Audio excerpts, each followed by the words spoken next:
अस्सलाम वालेकुम, मैं हूं एहसान इमाम। आप देख रहे हैं मेरा YouTube channel Bahria Town Karachi market update लेके। आज मैं आपके साथ फिर मौजूद हूं। 2-4 दिन से ना बड़े मज़े मज़े की क्यूरीज आ रही हैं हमें व्हाट्सएप पे, और वो क्यूरीज ये आ रही हैं कि एहसन भाई कोई चांस डील अवेलेबल है बैरिया टाउन कराची में। तो ऑब्वियसली मैंने कहा चांस डील तो बहुत ज़्यादा मौजूद है हमारे पास, अगर आपको चाहिए तो पता है।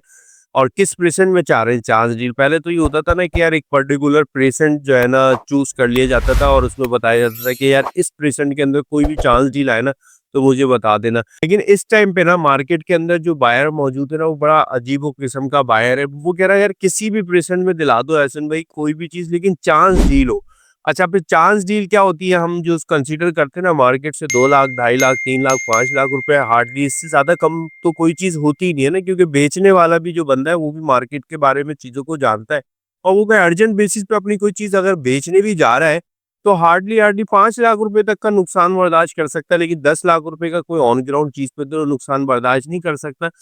लेकिन इस टाइम पे जो मार्केट के अंदर बायर मौजूद है ना वो पता है क्या कह रहा है? वो कह रहा है भाई हमें चांस डील वो चाहिए अगर कोई 5 लाख रुपए कम पे या 6 लाख रुपए मार्केट प्राइस से मैं कोई कम पे कोई चीज उसको कोट करा रहा हूँ ना बायर को, तो वो कह रहा है कि नहीं नहीं एहसन भाई 50% यानी कि 40 लाख रुपए का जो प्लॉट एक नॉर्मल मार्केट में सेल परचेज हो रहा था और वो चांस डील में 38-37 में सेल हो रहा था, अब वो कह रहा है बायर मुझसे कि नहीं भाई 18 लाख, 17 लाख, 20 लाख रुपए तक का मेरा बजट है, 20 लाख के अंदर अंदर कोई चीज अगर आपके पास आए तो दे देना। तो खुदारा ऐसा ना करें, लोगों के साथ ज्यादती हो जाएगी। देखिए बैरिया के साथ मामलात हैं, लेकिन इतने बुरे मामलात नहीं है जितने बुरे मामलात आप लोग और हम लोग समझ रहे हैं। ये सिर्फ बहरिया टाउन कराची को एक थ्रेड दिया जा रहा है, एक मामलात उससे कुछ हल करवाने, उस हल कराने के भी आप पे तमाम चीजें करी जा रही है।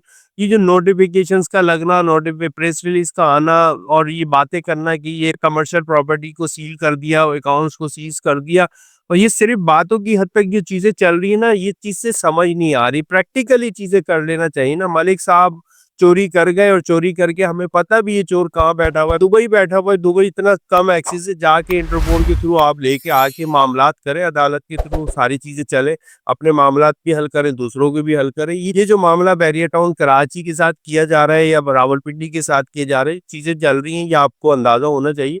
ये कोई इतना बड़ा मामला नहीं है। अल्लाह ताला खैर रखेगा। अपनी प्रॉपर्टीज को सेफ रखें। आज की वीडियो बनाने का मतलब ये, इस टाइम पे लोग काफी लोग शिकारी मार्केट के अंदर फिर रहे हैं, और वो यही चाह रहे हैं कि यार लोगों को डराएं और धमकाएं और उसके बाद उनसे अपनी चीजें खरीद लें। मतलब वही आपको डरा भी रहे हैं कि भाई बैरिया टाउन कराची तबाह हो जाएगा, और वही लोग आपसे बाइंग भी कर रहे हैं।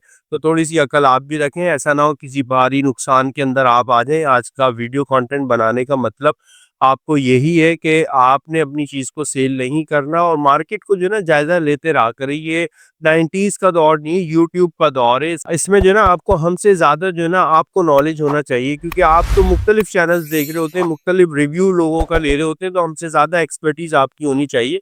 इसके बावजूद भी अगर सन 2025 में आने के बाद भी आप मार्केट का कोई जायजा ना ले सकें और आइडिया ना कर सकें और अपनी चीज को सेल कर दें या बाय कर लें जो भी है, और फिर बाद में सोचेंगे यार नुकसान हो गया, तो इस टाइम का जो दौर चल रहा है वो बड़ा अलग किस्म का दौर है।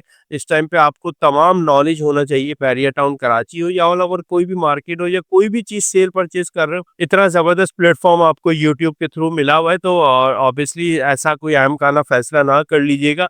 बाकी रह गई बैरिया की मार्केट के हवाले से हम डिस्कस कर रहे थे, वो थोड़ा सा मार्केट इस टाइम पे आपको पता है बिल्कुल साइलेंट है। कोई मार्केट के अंदर ना सेल है ना परचेज है। वही शिकारी लोग फिर रहे हैं जो चांद झील की सूरत में है, जो तलाश में है, और जो परेशान लोग हैं वो भी अपनी चीजें मार्केट में बेचते फिर रहे हैं कि भाई तुम ले लो, तुम ले लो। खुदारा अपने प्लॉट की मार्केट को खराब ना करें, और ना ही देने की जरूरत है, इस टाइम पे रुक जाए। और ऑब्वियसली ईद के बाद देखें क्या मामलात होते हैं। जो मामलात अभी रमजान तक होने थे वो हो गए। फर्दर क्या नई डेवलपमेंट्स होंगी इंशाल्लाह वो सब आम चीजें बेहतर ही होंगी। लेकिन मैं फिर कहूँगा अपनी चीज को संभाल के रखें। मार्केट के अंदर इस तरीके से अर्जेंट सेल और अर्जेंट चांस डील की सूरत में निकालने की जरूरत नहीं है। आप चांस डील में भी कोई चीज बेचेंगे ना तो अल्टीमेटली उसका रिस्पॉन्स आपको पता है क्या आना है, यही आना है। आप अगर अपनी चीज पे 10 लाख रुपए का नुकसान करके बेच रहे होंगे ना, तो अगला आपको कह रहा होगा भाई 18 लाख ले लो, 17 लाख ले लो, 15 लाख ले लो, 16 लाख ले लो, और साथ में कह रहा होगा भाई जल्दी बताओ वरना बैरिया की मार्केट गिर जाएगी। तो भाई तुम्हारे 17 लाख रुपए क्या हराम के हैं जो तुम मुझे पैसे दे के मेरा प्लॉट ले रहे हो 40 लाख का, 17 लाख का? अगर डूबेंगे मेरे 40 लाख तो तुम्हारे भी तो 17 लाख डूबेंगे। तो इन तमाम चीज़ों की नॉलेज होनी चाहिए और इजाज़त चाहता हूँ इस उम्मीद के साथ आप लोग सब खैरियत से होंगे और बहुत अच्छी इबादतें कर रहे होंगे। इबादतों में मुझे भी दुआओं में याद रखिएगा। अब तो माशाल्लाह ताक़ रातों का सिलसिला स्टार्ट होने जा रहा है और अल्लाह ने चाहा तो इंशाअल्लाह बहुत जल्द तमाम चीज़ें सही हो जाएँगी। इसके साथ ही इजाज़त चाहता हूँ। अस्सलाम वालेकुम।